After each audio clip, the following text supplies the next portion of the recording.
오늘 밤에는 어느 문을 열어줄까? 그녀의 입술에서 흘러나온 낮고 묘한 속삭임은 제 귓불을 스치는 순간 마치 심장을 움켜쥐듯 강렬했습니다. 뜨거운 숨결이 목덜미를 타고 흘러내리자 저도 모르게 10년 전 그날 밤이 온몸을 덮쳤습니다. 어두운 방 한가운데 저는 서툰 20살의 손길로 그녀의 셔츠 단추를 하나하나 풀어내고 있었습니다. 매듭이 풀릴 때마다 제 앞에 드러나는 피부의 결, 숨이 막히는 듯한 향기, 그리고 두근거림은 지금도 잊을 수 없습니다. 그녀는 도망치듯 등을 돌리다가도 다시금 저를 향해 돌아와 제 목덜미를 움켜쥐고 입술을 겹쳤습니다. 불길처럼 번져가는 그 첫 키스는 제 이성을 모두 태워버리기에 충분했습니다. 저의 서툰 손길은 갈피를 잡지 못했지만 그녀는 오히려 그 어설픔을 즐기는 듯 했습니다. 옷깃이 흘러내리고 맨살이 공기와 맞닿을 때마다 방 안은 점점 더 뜨겁게 달아올랐습니다. 그녀의 눈빛에는 부끄러움도 두려움도 없었습니다. 오직 저를 집어삼키려는 강렬한 의지만이 가득했습니다. 그날 저는 더 이상 20살 대학생이 아니었습니다. 그녀의 품 안에서 저는 한 남자로 처음 태어났습니다. 그리고 그 순간은 제 인생의 모든 것을 송두리째 바꿔놓았습니다. 안녕하세요. 저는 이제 30을 훌쩍 넘긴 한 남성입니다. 오늘 저는 대학을 휴학하고 식당 일을 돕던 20살 시절 제 인생을 완전히 뒤바꿔 놓았던 한 여자와의 비밀스럽고도 아찔했던 첫 경험, 그리고 10년이 지난 지금까지도 이어지고 있는 저희의 은밀한 관계에 대한 모든 것을 솔직하게 들려드리려고 합니다. 본격적인 이야기를 시작하기 전에 구독과 좋아요 한 번씩만 눌러주시면 제게 큰 힘이 됩니다. 그리고 제 사연에 공감이 되신다면 댓글로 숫자 2를 남겨주세요. 시작하겠습니다. 20살의 저는 길을 잃은 상태였습니다. 대학에 입학은 했지만 제가 원하던 길이 아니라는 생각에 1년 만에 휴학계를 내고 고향으로 내려왔습니다. 부모님은 작은 식당을 운영하고 계셨고 저는 딱히 할 일이 없어 집안일을 돕기 시작했습니다. 매일같이 반복되는 설거지와 홀서빙. 제 청춘은 그렇게 식당의 기름때와 함께 무의미하게 흘러가는 듯 했습니다. 그러던 어느 날 그녀가 나타났습니다. 식당 홀에서 일하던 분들 중 엄마보다 9살쯤 어린 여자였습니다. 사람들은 그녀를 이모라 불렀지만 제게 그녀는 처음부터 여성이었습니다. 특별히 눈에 띄는 미인은 아니었습니다. 오히려 삶에 지친 듯한 그늘이 얼굴에 드리워져 있었죠. 하지만 그녀에게는 사람의 시선을 조용히 그러나 강렬하게 끌어당기는 묘한 분위기가 있었습니다. 몸을 숙여 손님상에 반찬을 놓을 때마다 헐렁한 티셔츠 너머로 언뜻 비치는 실루엣. 그 짧은 순간의 장면이 그 시절 제게는 세상에서 가장 위험하고도 달콤한 상상이었습니다. 저는 홀에 있는 내내 저도 모르게 그녀의 몸짓 하나하나를 좇았습니다. 손님과 웃으며 이야기할 때 살짝 휘어지는 눈꼬리 땀으로 젖은 목덜미를 손으로 훔치는 모습, 그리고 퇴근할 때 풍겨오던 그녀만의 잔잔한 채취까지. 그녀의 모든 것이 제 안에 잠들어 있던 20살의 욕망을 소리 없이 흔들어 깨우고 있었습니다. 저는 입대 전이라는 핑계로 집에 들어가지 않는 날이 많아졌습니다. 친구들과 밤늦도록 어울린 뒤 늘 가게로 돌아와 화장실에서 샤워를 했죠. 항상 수건거리에는 그녀가 미처 챙겨가지 못한 작은 속옷 하나가 남아 있었습니다. 그 축축한 온기가 남은 작은 천 조각은 제 안에 들끓는 상상들을 조용히 부채질했습니다. 저는 식당 구석에 이불을 펴고 그녀를 향한 뜨거운 감정을 홀로 사귀며 하루를 마무리하곤 했습니다. 그날은 친구들과 어울린 뒤 해가 채 지기 전에 식당으로 돌아왔습니다. 샤워를 하려던 순간 화장실 문 너머로 잔잔한 물소리가 들려왔습니다. 뿌옇게 김이 서린 불투명한 유리 너머로 흐릿하게 일렁이는 그녀의 실루엣. 심장이 미친 듯이 뛰기 시작했습니다. 저는 그 자리에 얼어붙은 채 문이 열리기만을 기다렸습니다. 얼마 지나지 않아 문이 열리고 김이 모락모락 피어오르는 그녀가 모습을 드러냈습니다. 짧은 반바지와 헐렁한 민소매 셔츠. 그 안에는 아무것도 걸치지 않은 듯 그녀의 풍만한 가슴 윤곽이 고스란히 드러나 있었습니다. 물기에 젖은 그녀의 몸에서는 비누 향기와 그녀의 채취가 뒤섞여 제 이성을 마비시키는 독한 향기가 피어올랐습니다. 저는 숨을 고르며 황급히 시선을 피했습니다. 그녀는 그런 제 모습이 재미있다는 듯 묘한 미소를 지으며 제게 말했습니다. 먼저 씻었네. 잘 자. 그녀는 자신의 방으로, 저는 샤워를 하러 화장실로 들어갔습니다. 그날도 어김없이 수건거리에는 그녀의 작은 속옷이 걸려 있었습니다. 그런데 무언가 달랐습니다. 막 벗어둔 듯한 뜨거운 온기가 아직 그 자리에 고스란히 남아있는 듯 했습니다. 저는 샤워기를 틀고 흘러내리는 물소리 속에 제 안에서 주체할 수 없이 들끓는 감정을 맡겼습니다. 샤워를 마치고 홀에 앉아 멍하니 텔레비전을 보고 있었는데 그녀의 방문이 조용히 열렸습니다. 안 자니? 심심한데 술이나 한잔할까? 그녀의 목소리는 평소보다 조금 더 나른하고 부드러웠습니다. 저는 고개를 끄덕였고 그녀는 마치 기다렸다는 듯 술과 간단한 안주를 준비해 왔습니다. 저희는 식당의 작은 테이블에 마주 앉아 술잔을 기울였습니다. 처음에는 어색한 침묵이 흘렀지만 술이 몇 잔 들어가자 그녀가 먼저 자신의 이야기를 털어놓기 시작했습니다.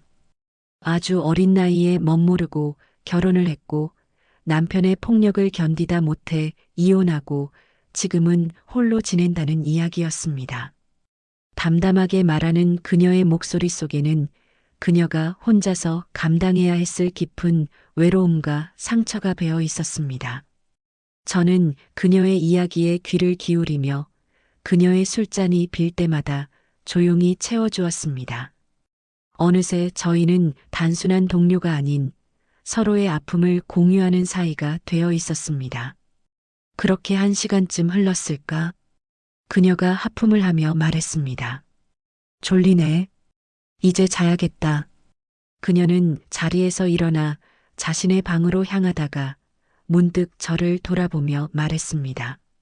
너도 식당 바닥 차가운 데서 자지 말고 들어와서 자. 저는 당황해서 손사래를 쳤습니다. 아니에요, 이모. 저는 괜찮아요. 뭐가 괜찮아? 감기 들어. 그냥 잠만 자는 건데 뭐 어때? 그녀는 알았다며 그래도 마음 바뀌면 들어오라고 하고는 방으로 들어갔습니다. 저는 홀로 남은 맥주를 비웠습니다. 심장이 터질 것처럼 뛰었습니다. 그녀의 제안은 분명 아무런 의도가 없는 그저 저를 걱정하는 마음에서 나온 말이었을 겁니다. 하지만 제 머릿속은 이미 온갖 불순한 상상으로 가득 차 있었습니다. 10분쯤 지났을까? 저는 화장실을 다녀온다는 핑계로 자리에서 일어났습니다. 그리고 저도 모르게 그녀가 생활하는 골방 문 앞에 멈춰 섰습니다. 방 안은 쥐 죽은 듯이 조용했고 저는 그 앞에서 한참을 망설였습니다.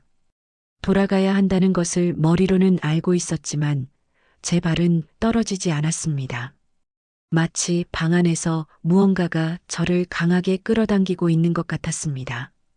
저는 떨리는 목소리로 문을 향해 속삭였습니다. 저 들어가도 돼요? 잠시 침묵이 흘렀습니다. 포기하고 돌아서려는데 방 안에서 잠에 잠긴 듯한 그녀의 목소리가 들려왔습니다. 응, 들어와. 그 허락이 떨어지는 순간 제 안에 있던 마지막 이성의 끈이 툭 하고 끊어졌습니다. 저는 문고리를 돌리고 금지된 세계로 발을 들여놓았습니다. 방 안은 어두웠지만 창문으로 들어오는 희미한 달빛이 그녀의 윤곽을 비추고 있었습니다. 그녀는 이불 한쪽을 들어 제가 들어오기 편하게 만들어 주었습니다. 제가 문 앞에서 우물쭈물 망설이자 그녀가 나지막이 말했습니다. 뭐해? 어서 들어와. 저는 아무 말 없이 조심스럽게 이불 속으로 제 몸을 밀어 넣었습니다. 좁은 공간 안에서 그녀의 체온과 숨결이 고스란히 전해져 왔습니다.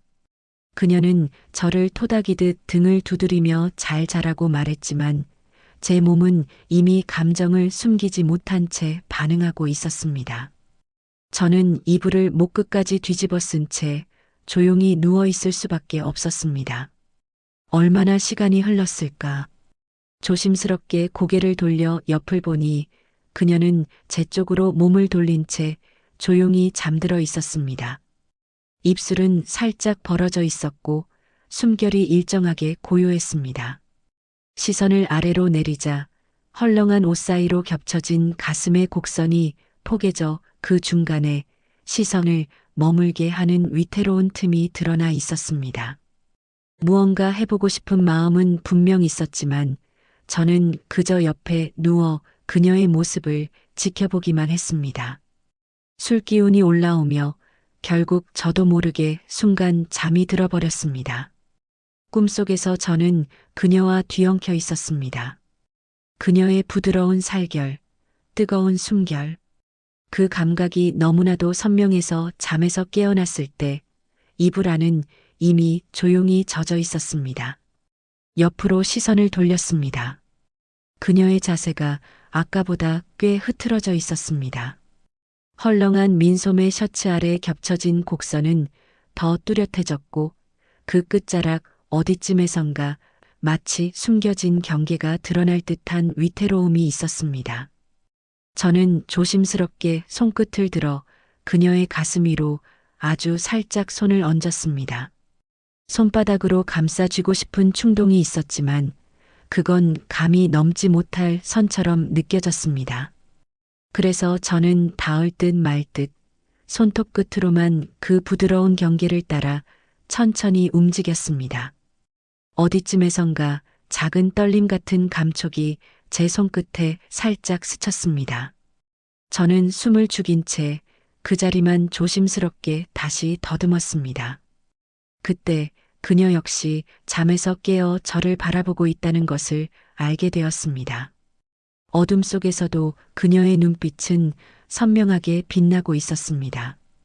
욕망은 점점 더 짙어졌고 이번에는 경계를 넘고 싶다는 충동이 밀려왔습니다. 무슨 배짱이었는지는 저도 모르겠습니다. 저는 천천히 손을 그녀의 배 쪽으로 가져다 댔고 조심스럽게 옷 사이의 틈으로 제 손을 밀어 넣었습니다. 그녀의 뜨거운 체온이 아주 천천히 제 손끝을 타고 퍼져왔습니다. 그녀의 몸이 살짝 움찔하는 게 느껴졌습니다. 하지만 아무런 말도 움직임도 없었습니다. 저는 숨이 멎는 듯한 기분으로 손을 거두고 똑바로 누운 채 숨을 죽이며 잠든 척을 했습니다. 잠시 후 그녀가 자세를 고쳐 누우며 그녀의 다리가 제 다리 위에 살짝 얹어졌습니다. 그 감촉은 상상보다 더 진했고 기분이 묘하게 뜨거워졌습니다. 그것은 무언의 허락이었습니다. 저는 더 이상 망설이지 않았습니다. 다시 그녀의 몸으로 손을 뻗었고 이번에는 반바지 끝, 그 경계선을 아주 조심스럽게 넘었습니다. 손끝에 닿은 감촉은 너무나도 허전했습니다. 아무것도 감싸고 있지 않았다는 사실에 심장이 잠시 멎는 듯 했습니다. 손끝에 자연스럽게 힘이 실리기 시작했습니다. 아주 천천히 가장 부드러운 결을 따라 숨조차 멎은 채 조심스럽게 다가갔습니다. 그곳은 마치 오랜 기다림 끝에 조용히 문을 여는 듯한 느낌이었습니다. 제 손끝이 꽃잎을 스치듯 그 경계를 따라 천천히 움직이자 안쪽 어딘가에서 조금씩 감춰진 온기가 퍼져나오기 시작했습니다. 제 손길에 그녀의 몸이 떨리며 반응했습니다. 너무 또렷하고 어딘가 분명한 긴장감이 느껴졌죠. 저는 그저 손끝으로 전해지는 미세한 떨림에만 집중했습니다. 그녀는 여전히 말이 없었지만 그 조용한 정적은 마치 멈춰야 할 이유를 찾을 수 없게 만드는 묘한 침묵처럼 느껴졌습니다. 저는 조심스럽게 몸을 그녀 쪽으로 틀었습니다. 그리고 제 얼굴을 그녀의 아랫배로 가져갔습니다. 그녀의 몸이 또 한 번 아주 작게 떨렸습니다. 그리고 마침내 그녀의 손이 천천히 제 뒷머리를 감싸 안았습니다. 더 이상 망설임은 남아있지 않았습니다. 제 입술이 그녀의 가장 깊은 곳을 향해 다가갔습니다. 그 순간 얇고 뜨거운 신음이 그녀의 입술 끝에서 흘러나왔습니다. 그 소리 하나하나가 제 안에 잠들어 있던 본능을 다시 깨워냈습니다. 한참 동안 그녀를 탐하고 있을 때였습니다. 그녀가 제 머리를 부드럽게 밀어내더니 한순간에 제 위로 올라탔습니다. 그리고는 제 얼굴을 바라보며 나지막이 속삭였습니다. 왜 이렇게 축축해? 무슨 일 있었어? 저는 결국 솔직하게 털어놓았습니다. 꿈에서 그녀와 함께 있었다고.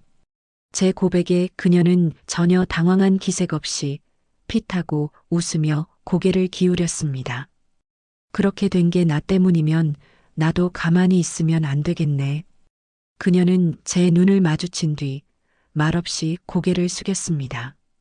그리고 곧 따뜻하고 부드러운 숨결이 제 몸의 가장 뜨거운 곳을 조용히 덮어오기 시작했습니다. 그녀의 움직임은 남아있던 저의 서툰 흔적을 조심스럽게 닦아내듯 이어졌고 그 부드러운 감촉에 저도 모르게 숨이 가빠졌습니다. 무의식적으로 손이 올라가 그녀의 가슴께 어딘가를 감싸쥐자 그녀는 작게 웃으며 제 손등을 살짝 쳤지만 그녀의 눈빛은 행동과는 달랐습니다.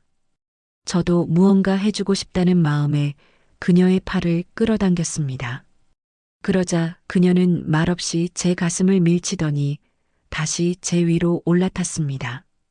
움찔할 새도 없이 그녀의 뜨겁고 부드러운 온기가 조용히 그러나 압도적으로 저를 감쌌습니다.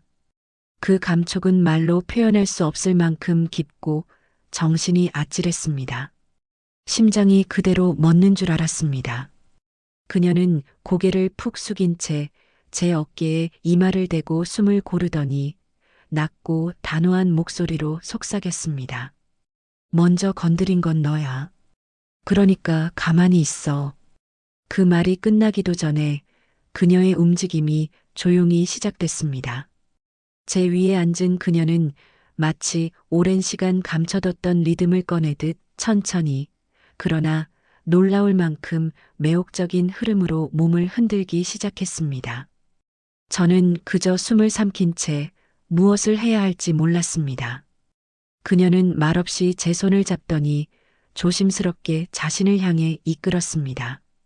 저는 그 따뜻하고 부드러운 곡선을 본능처럼 감싸쥐었습니다. 그녀는 숨결과 함께 허리를 더 깊고 넓게 움직였습니다. 그 흐름 하나하나가 깊은 곳을 자극하며 전율을 퍼뜨렸습니다. 나 못 참겠어. 벌써. 그녀는 살짝 눈을 흘기며 웃더니 말없이 천천히 내려와 제 곁에 누웠습니다.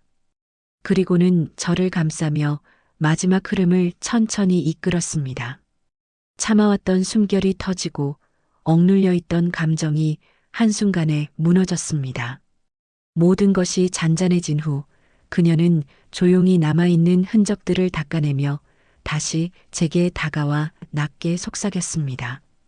벌은 계속 받아야지. 이제부터 시작이야. 그녀는 장난스럽게 웃으며 다시 저를 삼켜갔습니다. 그날 밤 이후 저희의 관계는 완전히 달라졌습니다. 저희는 식당의 동료이자 한 집안의 식구이자 그리고 누구에게도 들켜서는 안 될 비밀스러운 연인이 되었습니다. 저희는 하루도 빠짐없이 서로를 탐했습니다.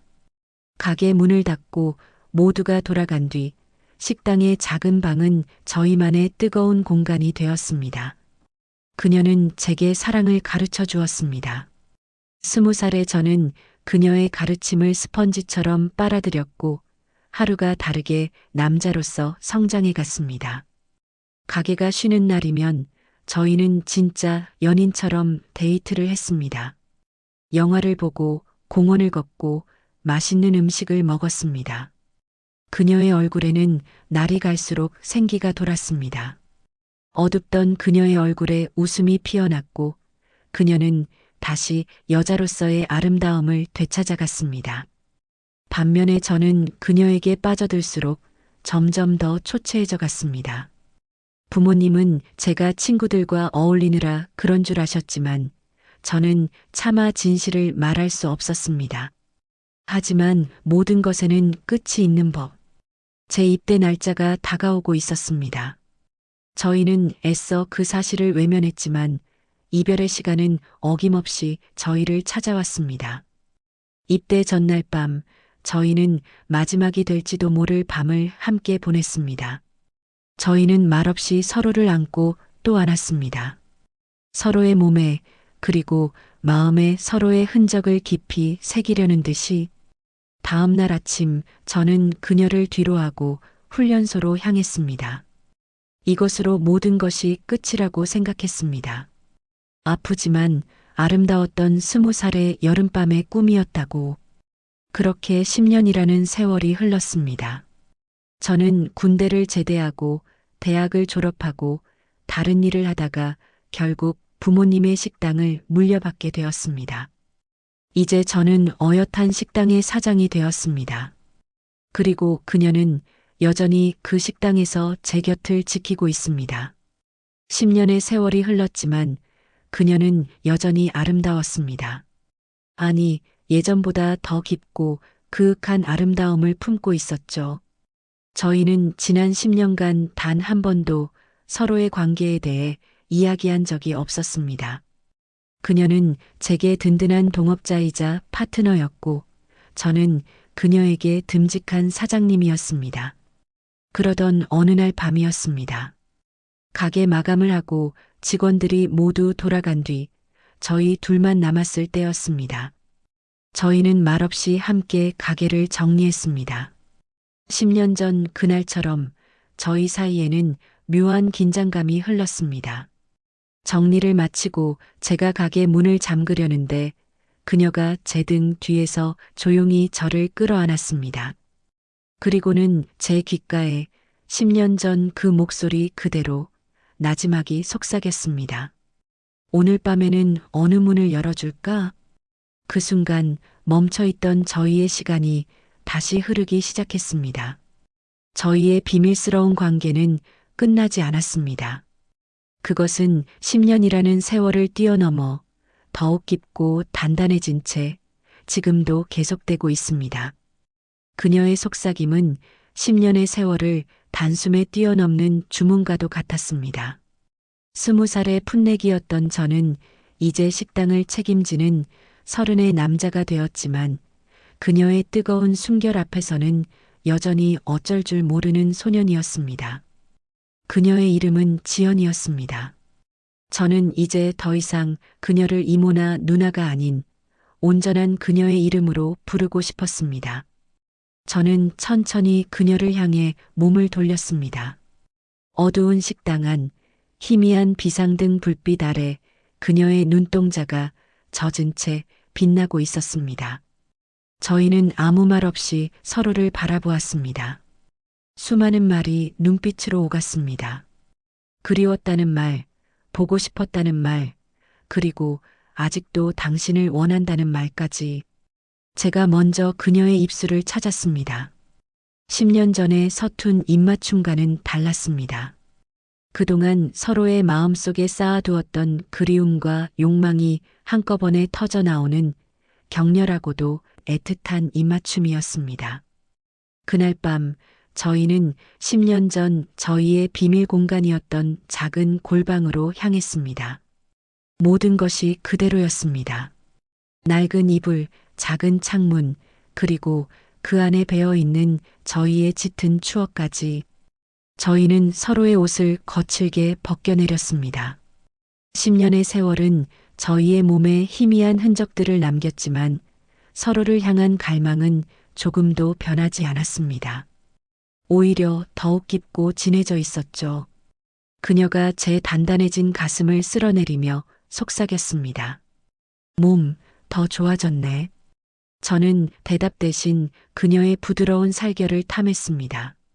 저희는 밤이 새도록 서로의 몸을 확인하고 또 확인했습니다. 10년간의 공백을 메우려는 듯 저희는 짐승처럼 서로에게 파고들었습니다. 그날 이후 저희의 비밀스러운 관계는 다시 시작되었습니다. 낮에는 듬직한 사장과 믿음직한 매니저였지만 밤이 되면 식당의 작은 방은 저희만의 뜨거운 밀실로 변했습니다. 하지만 모든 것이 10년 전과 같지는 않았습니다.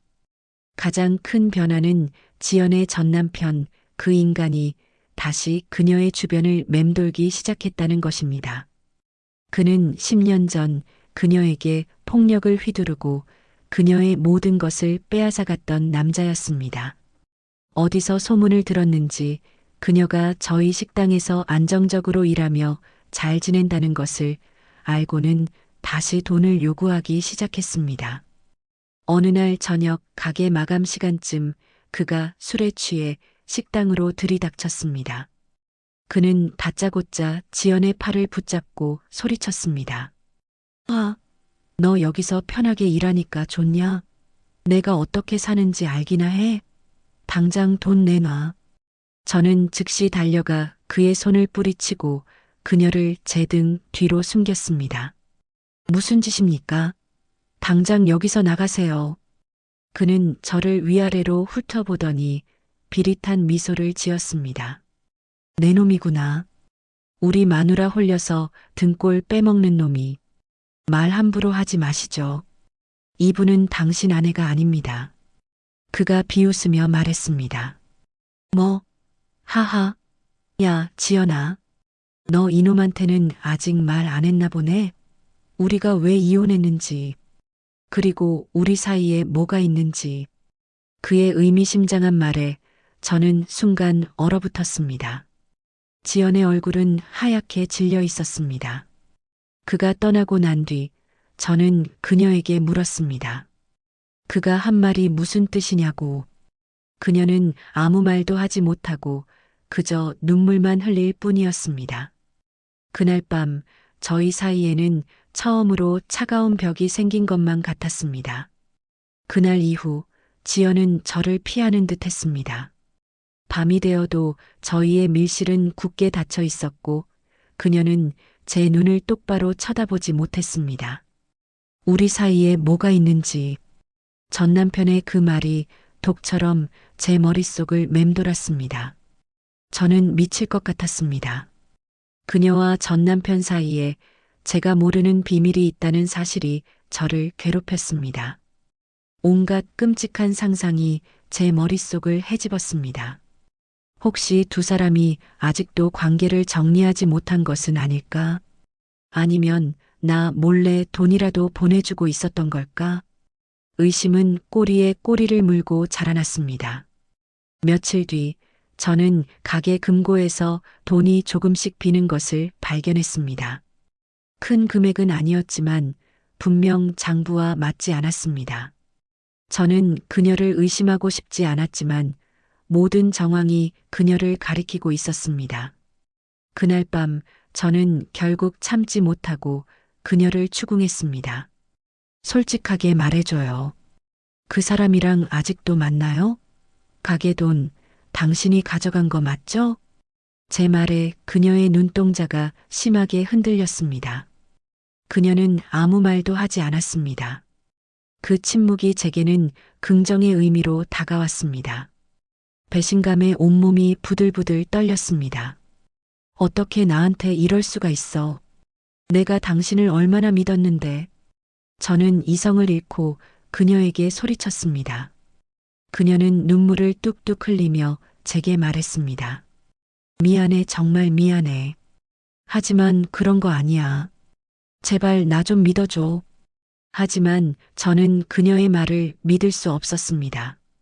저는 그 길로 가게를 뛰쳐나와 밤새 술을 마셨습니다. 제 첫사랑, 제 유일한 사랑이라고 믿었던 그녀에게 배신당했다는 생각에 죽고 싶을 만큼 고통스러웠습니다. 다음 날 아침 술에 취해 가게로 돌아왔을 때 그녀는 없었습니다. 그녀의 방은 텅 비어 있었고 그녀의 모든 짐이 사라져 있었습니다.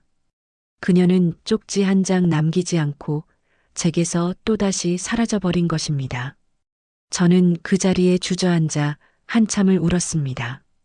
그리고 며칠 뒤 한 통의 편지가 가게로 배달되었습니다. 그녀에게서 온 편지였습니다. 그 안에는 제가 상상조차 하지 못했던 충격적인 진실이 담겨 있었습니다. 편지는 이렇게 시작되었습니다. 나의 하나뿐인 남자, 민수에게. 이 편지를 읽을 때쯤이면 나는 아마 아주 먼 곳에 가 있겠지. 너를 두고 떠나는 내 마음이 얼마나 찢어질 듯 아픈지 너는 아마 모를 거야. 말없이 떠나서 정말 미안해.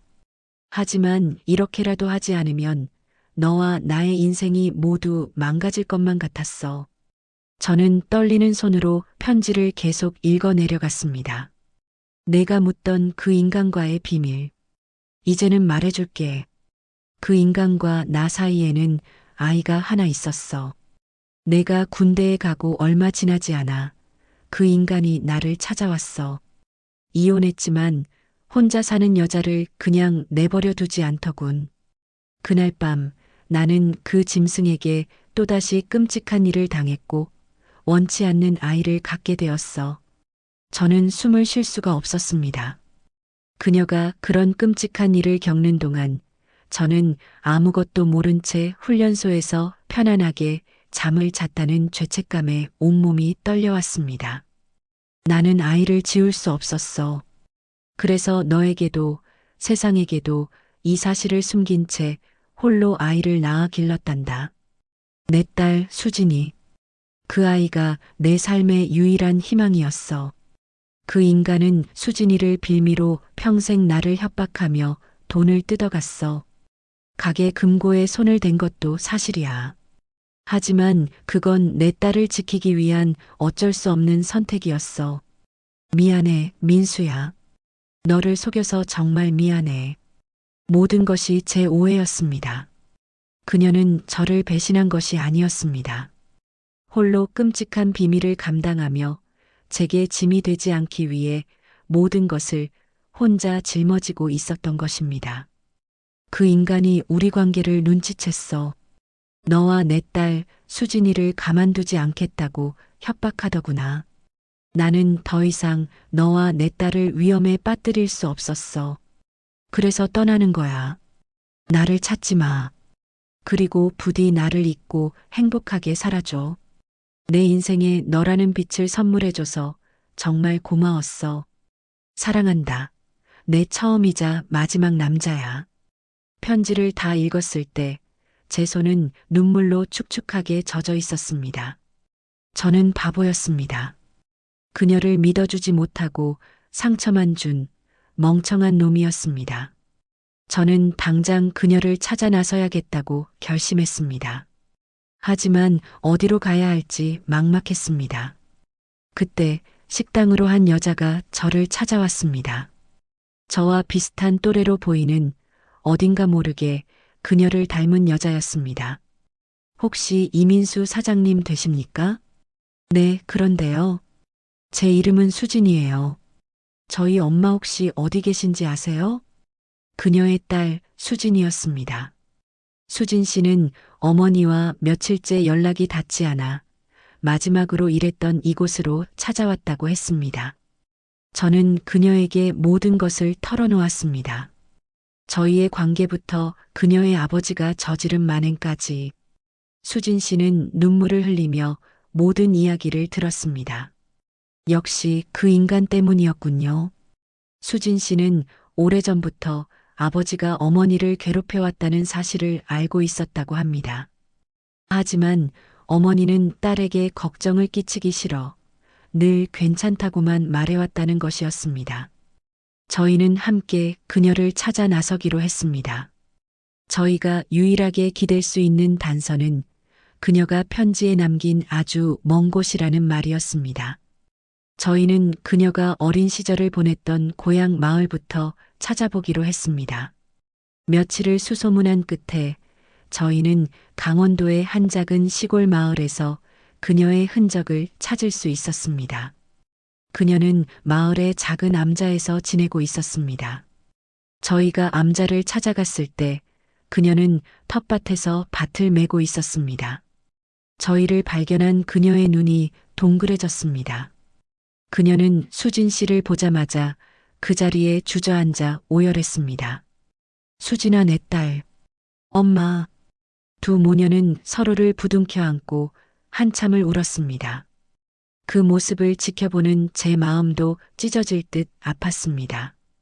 그날 밤 저희 셋은 암자의 작은 방에서 밤을 새우며 이야기를 나누었습니다. 그리고 다음 날 아침 저희가 서울로 돌아갈 준비를 하고 있을 때였습니다. 암자 입구로 웬 시커먼 차 한 대가 먼지를 일으키며 달려왔습니다. 차에서 내린 것은 그녀의 전 남편이었습니다. 그의 눈은 광기로 번뜩이고 있었습니다. 내년들이 감히 나를 속여? 여기서 다 같이 죽어보자. 그는 손에 든 기름통을 암자 곳곳에 뿌리기 시작했습니다. 기름 냄새가 역하게 코를 찔렀고 그는 라이터를 꺼내 불을 붙이려 했습니다. 저희는 공포에 질려 어쩔 줄을 몰랐습니다. 바로 그때였습니다.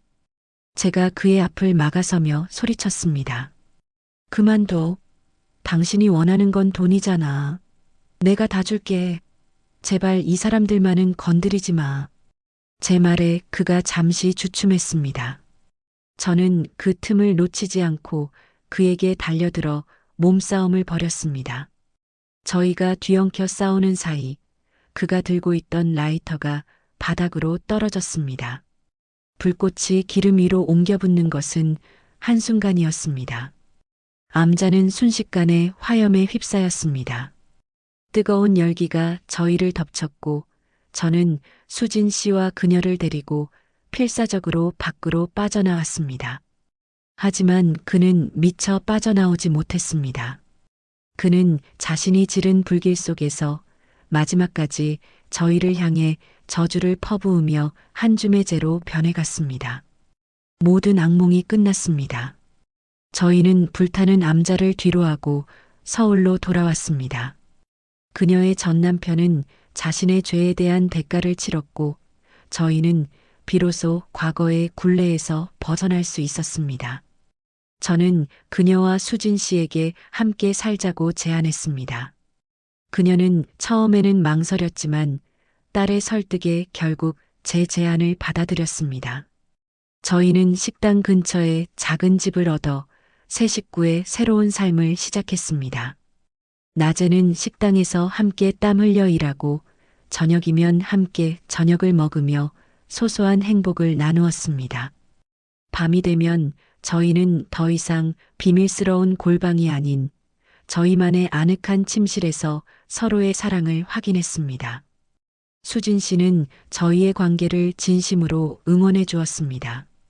그녀는 제게 아저씨라고 부르며 친아버지처럼 따랐습니다. 저희는 비록 피로 맺어진 가족은 아니었지만 사랑과 이해로 맺어진 그 어떤 가족보다도 단단하고 행복했습니다. 어느 맑은 봄날 저희는 수진 씨의 손을 잡고 조용한 야외에서 저희만의 작은 결혼식을 올렸습니다. 하얀 원피스를 입은 그녀는 세상에서 가장 아름다운 신부였습니다. 저는 그녀의 손에 반지를 끼워주며 맹세했습니다.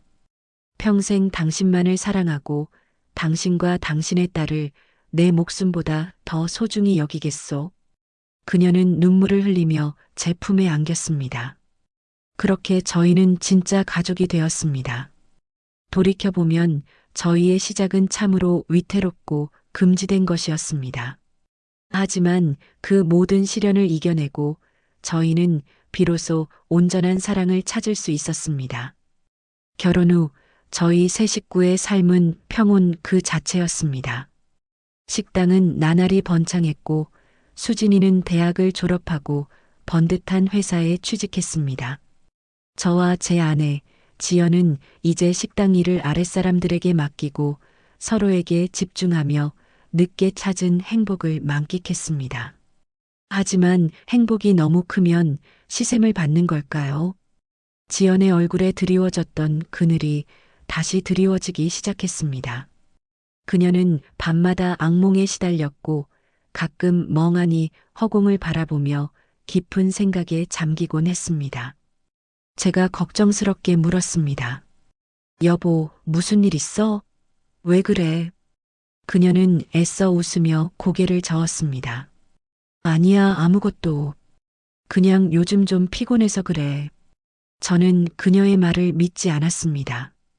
그녀의 마음속에 아직 아물지 않은 깊은 상처가 남아있다는 것을 직감할 수 있었죠. 전 남편에게 당했던 끔찍한 기억, 그리고 그로 인해 태어난 딸 수진이에 대한 죄책감. 그 모든 것이 그녀를 괴롭히고 있는 것이었습니다. 그러던 어느 날 수진이가 제게 조심스럽게 말했습니다. 아저씨, 아니 아빠. 엄마가 요즘 이상해요. 얼마 전부터 혼자 어디를 다녀오시는 것 같아요. 수진이의 말에 저는 불안한 마음에 그녀의 뒤를 밟아보기로 했습니다. 그녀가 향한 곳은 시내의 한 정신과 병원이었습니다. 그녀는 저희 몰래 혼자서 상담 치료를 받고 있었던 것입니다. 그날 밤 저는 그녀에게 모든 것을 알고 있다고 털어놓았습니다. 그녀는 더 이상 숨길 수 없다고 생각했는지 눈물을 흘리며 자신의 속마음을 고백했습니다. 미안해, 여보. 당신과 수진이한테 걱정 끼치기 싫었어. 나는 아직도 그날의 악몽에서 벗어날 수가 없어. 그리고 수진이를 볼 때마다 그 인간의 얼굴이 떠올라 미칠 것 같아. 내 딸인데 내가 어떻게 해. 저는 그런 그녀를 말없이 끌어안았습니다. 그녀의 상처는 제가 생각했던 것보다 훨씬 깊고 아팠습니다. 제가 해줄 수 있는 것은 그저 그녀의 곁을 지키며 그녀의 아픔을 함께 나누는 것뿐이었습니다. 수진이에게는 오래 사귄 남자친구가 있었습니다. 민혁이라는 이름의 아주 번듯하고 착한 청년이었죠. 저희는 두 사람이 하루빨리 결혼하기를 바랐습니다. 어느 날 수진이가 민혁 씨를 집에 데리고 왔습니다. 결혼을 허락받기 위해서였죠. 저희는 기쁜 마음으로 그를 맞았습니다. 그런데 민혁 씨를 본 순간 지연의 얼굴이 새하얗게 질리는 것을 저는 보았습니다. 그녀는 마치 귀신이라도 본 사람처럼 온몸을 사시나무 떨듯 떨었습니다. 그녀의 눈동자는 공포로 가득 차 있었고 숨조차 제대로 쉬지 못했습니다. 왜 그래, 여보? 어디 아파? 그녀는 아무 말도 하지 못하고 그저 민혁 씨의 얼굴만 뚫어지게 쳐다볼 뿐이었습니다. 민혁 씨는 그런 저희를 보며 어리둥절한 표정을 지었죠. 그날 상견례는 그렇게 어색한 분위기 속에서 끝나버렸습니다. 민혁 씨가 돌아간 뒤 저는 지연에게 대체 왜 그랬냐고 물었습니다. 그녀는 떨리는 목소리로 말했습니다. 그 남자 너무 닮았어. 그 인간이랑 너무 똑같이 생겼어. 민혁 씨의 얼굴이 그녀를 평생 괴롭혔던 전 남편의 젊은 시절과 소름 끼치도록 닮았던 것입니다. 저는 단순한 우연일 거라고 그녀를 안심시켰지만 제 마음속에서도 불길한 예감이 피어올랐습니다. 며칠 뒤 저는 민혁 씨를 따로 만나 조심스럽게 그의 가족에 대해 물었습니다. 그리고 그의 입에서 나온 대답은 제 모든 예상을 뛰어넘는 충격적인 것이었습니다. 저희 아버지는 제가 아주 어릴 때 돌아가셨어요. 어머니 말씀으로는 젊은 시절에 큰 잘못을 저지르고 평생을 후회하며 사셨다고 들었어요. 그리고 저희 아버지에게는 저 말고 다른 자식이 하나 더 있었다고 해요. 여자아이인데 이름은 잘 모르겠어요. 온몸의 피가 차갑게 식는 기분이었습니다. 민혁 씨는 지연의 전 남편이 다른 여자와의 사이에서 낳은 아들이었던 것입니다. 즉, 수진이가 사랑하는 남자가 바로 그녀의 이복 오빠였던 겁니다. 저는 이 잔인한 진실을 어떻게 감당해야 할지 몰랐습니다. 이 사실을 알게 되면 지연과 수진이는 완전히 무너져 내릴 것이 뻔했습니다. 저는 며칠을 뜬 눈으로 밤을 새우며 고민했습니다. 결국 저는 모든 것을 제 가슴에 묻기로 결심했습니다. 두 사람의 행복을 위해서라면 이 비밀은 저 혼자 짊어지고 가야 한다고 생각했습니다. 저는 지연에게 민혁 씨에 대해 더 이상 아무 말도 하지 않았고 수진이에게는 두 사람의 결혼을 흔쾌히 허락해 주었습니다. 결혼 준비는 순조롭게 진행되었습니다. 수진이와 민혁 씨는 세상에서 가장 행복한 예비부부였습니다. 그들의 행복한 모습을 볼 때마다 제 마음은 죄책감과 불안감으로 타들어갔습니다. 그러던 어느 날 민혁 씨의 어머니에게서 연락이 왔습니다. 저희 가족과 정식으로 인사를 나누고 싶다는 것이었습니다. 저는 어떻게든 그 만남을 피하고 싶었지만 그럴 수는 없었습니다. 약속한 날 저희는 한정식 집의 조용한 방에서 마주 앉았습니다. 민혁 씨의 어머니는 참으로 곱고 인자한 분이었습니다. 하지만 지연은 그녀를 본 순간부터 안절부절 못하며 불안한 기색을 감추지 못했습니다. 식사가 끝나갈 무렵 민혁 씨의 어머니가 가방에서 낡은 사진 한 장을 꺼냈습니다. 이 사람이 민혁이 아빠예요. 젊었을 때 참 멋있었죠? 그녀가 내민 사진 속에는 지연의 전 남편의 젊은 시절 모습이 담겨 있었습니다. 그 사진을 본 순간 지연의 눈이 공포로 물들었습니다. 그녀의 입에서 나온 것은 비명이 아닌 꺽꺽거리는 숨소리였습니다. 세상의 모든 공기가 사라진 듯 그녀는 가슴을 부여잡고 그 자리에 쓰러지고 말았습니다. 그날의 사건으로 모든 것이 밝혀졌습니다. 수진이와 민혁 씨는 자신들이 이복남매라는 사실을 알게 되었고 두 사람은 엄청난 충격과 슬픔에 빠졌습니다. 세상에서 가장 사랑했던 사람이 한순간에 금지된 존재가 되어버린 것입니다. 지연은 그 충격으로 다시 병원에 입원해야만 했습니다. 수진이는 식음을 전폐하고 방에 틀어박혀 나오지 않았습니다. 행복하기만 했던 저희 집은 순식간에 지옥으로 변해버렸습니다. 민혁 씨는 매일같이 병원으로 찾아와 지연과 수진이에게 용서를 빌었습니다. 그 역시 이 모든 사실을 전혀 알지 못했던 피해자였습니다. 죄송합니다. 제가 모든 것을 망쳐버렸습니다. 저는 그를 원망할 수 없었습니다. 이 모든 것은 잔인한 운명의 장난일 뿐 누구의 잘못도 아니었으니까요. 몇 달의 시간이 흘렀습니다. 상처는 쉽게 아물지 않았지만 저희는 서로를 보듬으며 조금씩 일어서기 시작했습니다. 수진이와 민혁 씨는 결국 이별을 택했습니다. 사랑하지만 결코 이루어질 수 없다는 현실을 받아들인 것이었습니다. 두 사람은 남매도 연인도 아닌 세상에서 가장 슬픈 이름으로 서로의 행복을 빌어주기로 했습니다. 지연 역시 조금씩 건강을 되찾았습니다. 어느 날 저녁 그녀가 제 손을 잡고 말했습니다. 여보, 우리 이제 다 잊고 우리만 생각하며 살자. 당신만 있으면 나 다 이겨낼 수 있을 것 같아. 저는 그런 그녀를 말없이 끌어안았습니다. 저희의 사랑은 수많은 시련 속에서 더욱 단단해져 있었습니다. 몇 년 뒤 수진이는 좋은 사람을 만나 결혼을 했습니다. 그녀의 결혼식 날 민혁 씨도 찾아와 멀리서 그녀의 행복을 축복해 주었습니다. 두 사람은 이제 아픈 과거를 딛고 각자의 삶을 훌륭하게 살아내고 있었습니다. 저와 지연은 어느덧 꼬부랑 할머니, 할아버지가 되었습니다. 저희는 이제 식당 일을 모두 아랫사람들에게 맡기고 저희만의 소박한 행복을 찾아 시골로 내려왔습니다. 저희 집 마당에는 커다란 감나무 한 그루가 있습니다. 가을이 되면 주홍빛 감들이 주렁주렁 열리곤 하죠. 저희는 툇마루에 나란히 앉아 그 감나무를 바라보며 조용히 시간을 보내곤 합니다. 어느 맑은 가을날 지연이 제 어깨에 기대며 속삭였습니다. 여보, 당신을 만나지 못했다면 내 인생은 어땠을까? 저는 그녀의 주름진 손을 잡으며 대답했습니다. 글쎄, 하지만 한 가지는 확실해. 당신이 없었다면 내 인생은 아무런 의미가 없었을 거야. 저희는 서로를 마주보며 환하게 웃었습니다. 저희의 시작은 비록 금지된 것이었고 그 과정은 험난한 시련의 연속이었습니다.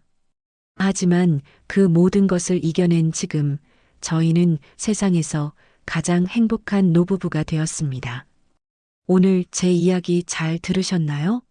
돌이켜보면 제 인생은 참으로 어둡고 긴 터널을 지나는 것 같았습니다. 모든 것이 끝났다고 생각했던 순간도 있었습니다. 하지만 그 터널의 끝에는 이렇게 눈부신 세상이 저를 기다리고 있었습니다. 사랑에는 나이도 국경도 그 어떤 조건도 없다는 말을 저는 제 삶을 통해 배웠습니다. 혹시 지금 힘든 사랑 때문에 아파하고 계신 분이 있다면 여러분의 마음이 이끄는 대로 용기를 내시라는 말씀을 드리고 싶습니다. 진정한 사랑은 결국 모든 것을 이겨낼 힘을 주니까요. 여러분들의 의견이 궁금합니다. 댓글로 여러분의 소중한 생각을 남겨주시면 큰 위로와 힘을 얻을 것 같습니다. 오늘도 시청해 주셔서 진심으로 감사합니다. 구독과 좋아요 한번 눌러주시면 감사하겠습니다.